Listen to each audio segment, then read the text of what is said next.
Chères auditrices, auditeurs de Radio des Sans-Voix, bonjour.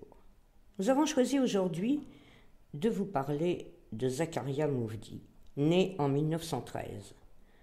De son vrai nom, Cheikh Zakaria Ben Slimane Ben Hadj Aïssa est né à Gardaïa en 1913 et a commencé sa scolarité à Beni Isguen.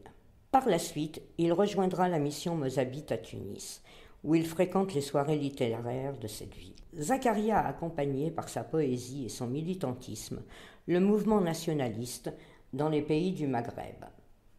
Pendant ses études, il a adhéré à la jeunesse destourienne et a participé au congrès des étudiants d'Afrique du Nord et a milité en Algérie, au sein de l'Étoile du Nord africaine, puis au Parti du peuple algérien, dont il fut l'un des dirigeants.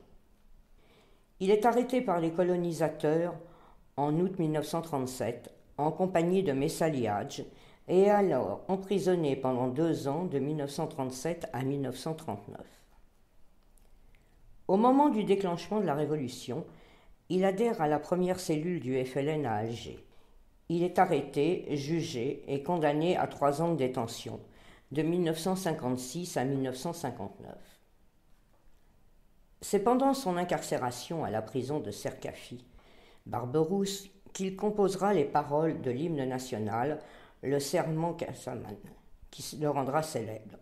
La même année, les paroles seront mises en musique par le Tunisien Mohamed Tourki, avec l'aide d'une chorale algérienne, puis arrangées un peu plus tard par l'Égyptien Mohamed Fawzi.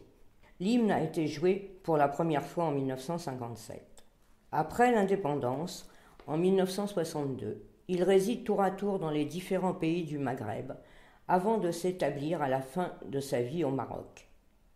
Il décède à Tunis le 12 août 1977.